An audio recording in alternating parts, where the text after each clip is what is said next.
On May 17th, 1257, Richard of Cornwall took a few measured steps into Aachen Cathedral and ascended the throne of Charlemagne. There, the Archbishop of Cologne, Konrad von Hochstaden, placed the imperial crown upon his head. What had once seemed unthinkable had now come to pass. An Englishman, a Plantagenet and brother of the English king, was now the divinely chosen head of medieval Germany. His official title was King of the Romans. Yet even among his contemporaries, Richard was regarded as more than that. He was seen as the monarch of the Germans, anointed by God. However, according to Richard's own ambition, this coronation was merely an interim success. His true objective was to become Roman emperor, and he came very close to achieving it. And yet, today, he is largely forgotten. In Germany, even many students of history scarcely know what to make of his name. The Habsburg historians of the following decades and centuries effectively relegated him to a historical footnote, an oddity of the so-called interregnum, the period in the mid-13th century when the empire was without an emperor. In England, Richard's reputation fares little better. Though he served multiple times as regent and briefly as protector for his brother Henry III at the end of his life, he is often dismissed as a mediocre politician. He is largely absent from many documentaries of the era, and yet his influence was far greater than such neglect would suggest. Welcome back to Lemmy History. My channel is predestined for topics that affect England and Germany together. Richard plays a particularly prominent role in this because he is just as little known and is repeatedly misjudged. To begin with, we must briefly examine the structural differences between the constitutions of the empire and those of England. Medieval Germany, then known as the Holy Roman Empire and much larger than modern-day Germany, was an elective hereditary monarchy. Officially, the princes voted on who would become the new king, though in practice, the heir of the previous monarch was usually selected. In the mid-13th century, the emperor was Frederick II of the House of Hohenstaufen. He had an heir, Conradin, who resided in Italy. However, Frederick had been excommunicated by the Pope, which greatly damaged the legitimacy of his house. Conradin, therefore, was far from being an automatic choice.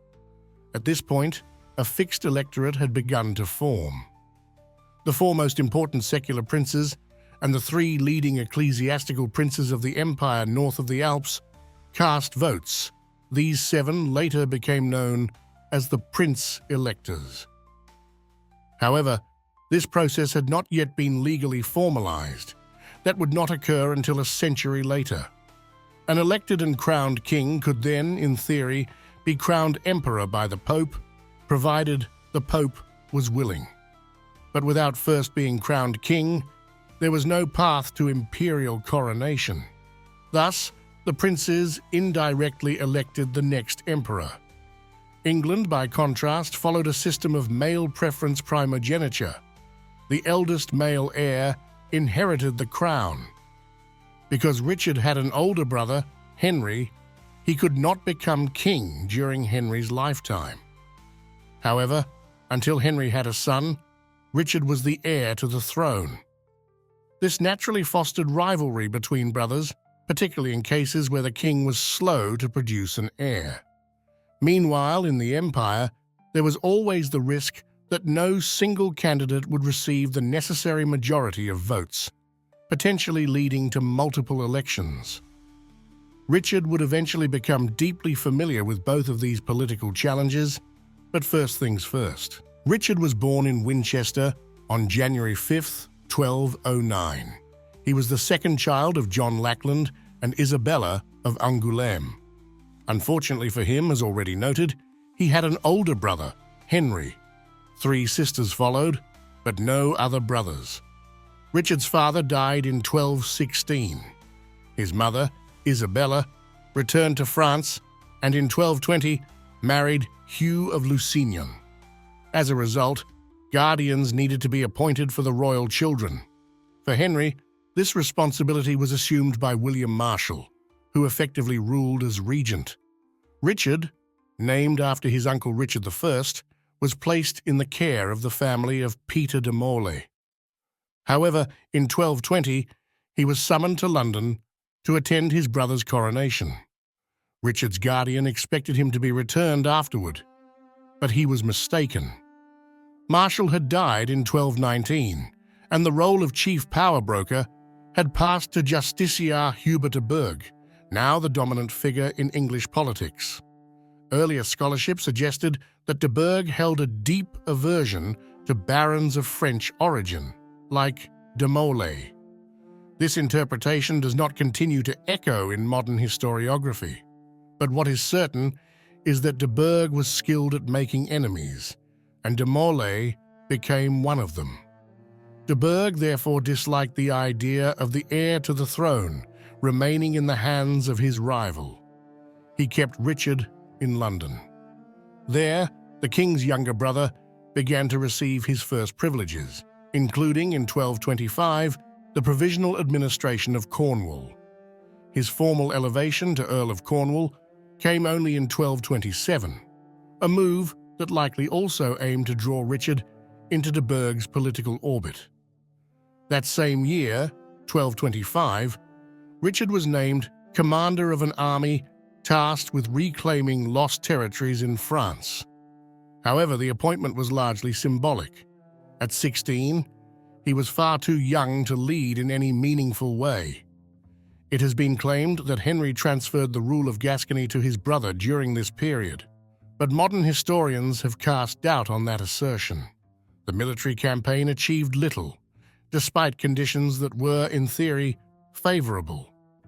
King Louis VIII of France had died in 1226, and several French barons entertained the idea of once again submitting to the English crown. However, Hubert de Burgh's alienating style proved a major liability. As a result, Richard was unable to forge any truly effective alliances in France. This failure marked the beginning of his estrangement from the powerful Justiciar, even as Richard remained heir to the English throne for another 13 years. The situation escalated after Richard's return to England in 1227. Although he was elevated to the rank of Earl of Cornwall, a dispute soon arose. A mercenary named Waleran the German had occupied an estate in Cornwall. He had once been a follower of Richard's mother. Richard attempted to expel him from the property, but Waleran appealed to the king. Henry instructed his brother to return the estate to Waleran. In truth, this decision likely came from Hubert de Burgh. In response, Richard aligned himself with his brother-in-law, William Marshal's son, also named William, and several other nobles. Although their complaints included issues such as the boundaries of the royal forests, their primary concern was de Burgh's growing influence. Richard was also at odds with the Justiciar over certain manors in Berkhamsted that de Burgh had seized for his nephew. Henry invited Richard to London to resolve the conflict. He granted his brother extensive estates, significantly larger than the ones lost. Satisfied with the compensation, Richard agreed to reconcile with the king, and the rebellion was diffused. Following this, Richard joined Henry on another campaign to France in 1230. But once again, the expedition proved unsuccessful. Richard blamed de Burgh, who had opposed the campaign from the outset. In 1231, Richard further strengthened his ties with the Marshals, who were leading opponents of the Justiciar. He married Isabel, sister of William Marshal. However, William Marshal died unexpectedly. His younger brother, Richard Marshal, inherited his title but served as a vassal of the French king. Henry refused to recognize him as the rightful successor and suspected that his brother supported the Marshal claim. In retaliation, the king confiscated some of Richard of Cornwall's lands, sparking another rebellion. This second uprising ended much like the first. Henry was forced to purchase his brother's loyalty. He also had to accept the martial succession and gave his consent for Simon de Montfort to be named heir to the earldom of Leicester. By this time, Richard of Cornwall had become the richest nobleman in England. In return, he displayed notable loyalty to his family. He named his first son John in honor of his father, despite King John's poor reputation, even at the time. This child was second in line to the throne, but tragically died at just 1.5 years old.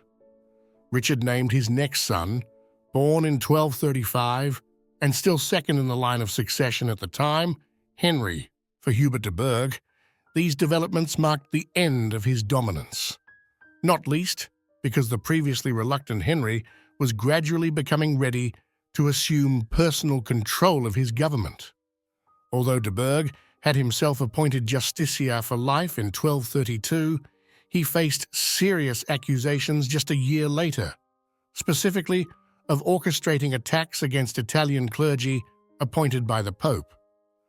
These charges were engineered by Peter de Roche, the Bishop of Winchester, who soon emerged as the new power behind the throne.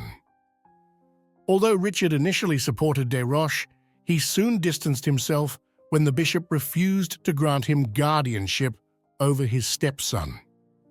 However, Richard also failed to warn his brother-in-law, Richard Marshal, of the government's plans to arrest him. This silence created a rift between Richard and his longtime allies. The conflict escalated, leading to repeated outbreaks of violence. Yet once again, Richard emerged as the key figure, indeed, the only one capable of mediating between all sides. Leveraging his influential position, he expressed interest in joining an alliance with Emperor Frederick II against France. However, this plan was thwarted by resistance from both his brother and the English barons. As an alternative, Richard proposed going on crusade. Henry appeared to support the idea and permitted him to collect 3,000 marks from England's Jewish population to fund the expedition. Then came a surprising intervention, a letter from the Pope informing Richard that he was not permitted to go on crusade. England's stability, the Pope wrote, depended on Richard remaining in the country. It was clear the letter had been prompted by Henry himself. Furious, Richard once again contemplated rebellion, but Henry quickly relented. He not only allowed his brother to depart, but also contributed 6,000 marks to the crusade. At the same time, Eleanor, the sister of Henry and Richard, secretly married Simon de Montfort, whose influence at court had steadily grown in recent years. Until then, the king and the French-born de Montfort had been close friends. But with the marriage and his new status, de Montfort grew increasingly self-assured. He began to view the king as weak and indecisive. To counter this growing instability, Henry needed his brother at his side. But Richard was now free to leave, since Henry finally had a son, Edward. Richard would no longer go to the Holy Land as heir to the throne. Richard arrived in Acre in October 1240, entering a highly uncertain political situation. It was unclear who legitimately held the crown of Jerusalem. As a result, the so-called Crusade of the Barons achieved little. Richard himself never took part in combat, but did confirm a truce that led to the release of one of de Montfort's brothers. On his return journey, Richard visited Emperor Frederick II, who was related to him by marriage, and later the Pope. It was likely during these encounters that the idea first arose of Richard pursuing the German crown. At the time, Frederick had, as mentioned, been excommunicated, and the legal authority of the Holy Roman Empire's leadership was in disarray. Before anything further could happen, Richard returned to England. His first wife had died before his departure for the Holy Land, and he intended to remarry quickly, but he was not granted a long stay at home. Henry called on him to accompany him to France almost immediately upon his return. Parliament refused to fund the campaign, so it was Richard who contributed large sums from his personal wealth. This would become a recurring theme throughout the remainder of Henry's reign. In France, England narrowly avoided military disaster. It was Richard who averted catastrophe by negotiating a truce, one the English forces used wisely as an opportunity to retreat. His intervention was only possible because many men in the French army had been among those he had helped secure release for during the previous year's truce in the Holy Land. Still, Richard's time in France was not without personal reward. There, he met his second wife, Sancha, a younger sister of Henry's queen, Eleanor. Up to that point, the relationship between the Queen and Richard had been strained, but this marriage helped repair the tension. As a result, Henry and Richard established a long-term bond of trust. Over the following years, Richard used his position to support Henry's policies and serve as a skilled mediator. Through Sancha, he also gained access to territories within the Holy Roman Empire for the first time. When Henry led another campaign into France in 1253, he named Richard as Regent during his absence. Officially, the Queen had been appointed, but she was unable to assert her authority, leaving Richard to take command. The new French campaign once again ended in failure for the English. When William of Holland, who had been the Pope's favoured candidate for the German crown, died in 1256, Henry saw an opportunity. He hoped to forge an alliance that might allow him to reclaim lost territories, or at the very least, stabilize the geopolitical situation. Henry dispatched emissaries to the Pope with a formal request. They were to seek a recommendation for who should ascend to the German throne. In truth, their mission was more strategic. They subtly encouraged the Pope to support Richard. The plan worked. Not long after, a German delegation arrived in London and formally offered the crown to the brother of the English king. Together with his allies, Richard raised the necessary bribes to ensure a successful election. In total, 28,000 marks were distributed. Despite this, only 3 of the 7 electors voted for the English candidate on January 13, 1257. The electors were led by the Archbishop of Cologne, Konrad von Hochstaden, who had already travelled to England to present Richard with the offer. However, on April 1, 1257, 3 other electors cast their votes for Alfonso of Castile. The King of Bohemia, Ottokar, refrained from voting for either candidate. Officially, the result was inconclusive. Under normal circumstances, this should have led to further negotiations or a new election. But Alfonso was embroiled in intense conflicts at home, making it highly unlikely he could ever assume the throne in practice. This was precisely why his supporters had chosen him. They valued the political freedom that came with an absent monarch. Richard, in contrast, chose to act decisively. He travelled to Germany at the end of April 1257 and enforced his coronation. Originally, he intended to proceed directly to Rome to be crowned emperor. However, papal support quickly faded. The Pope hesitated in his endorsement, and Richard lacked the military strength to enforce his rule in Germany, nor could his brother come to his aid. Henry III was deeply entangled in an unrealistic campaign to secure the Sicilian crown for his son Edmund, a plan that had previously been offered to Richard, who had wisely declined due to its obvious absurdity. As a result, the new king could do little more than hold an imperial diet in Worms, issue a few documents, and return to England. This scene would repeat itself 3 more times. Each time, Richard travelled to Germany with hopes of advancing toward Rome. Each time, the effort faltered, and he managed only to attend to minor administrative affairs.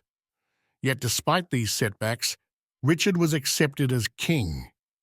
Ottokar eventually recognized him, and Alfonso never once set foot in Germany. Still, Richard remained a monarch without real power, even by the decentralized standards of the Holy Roman Empire. Interestingly, while his official title was King of the Romans, Richard often presented himself differently. His royal seal, for example, bore the inscription King of the Germans. His son was even nicknamed Henry the German. This shift in language was likely intentional. As a foreigner who had ascended to Charlemagne's throne, Richard may have sought broader acceptance by emphasizing a German identity. It stands as one of the earliest known historical instances in which the concept of Germany was invoked as a distinct political identity.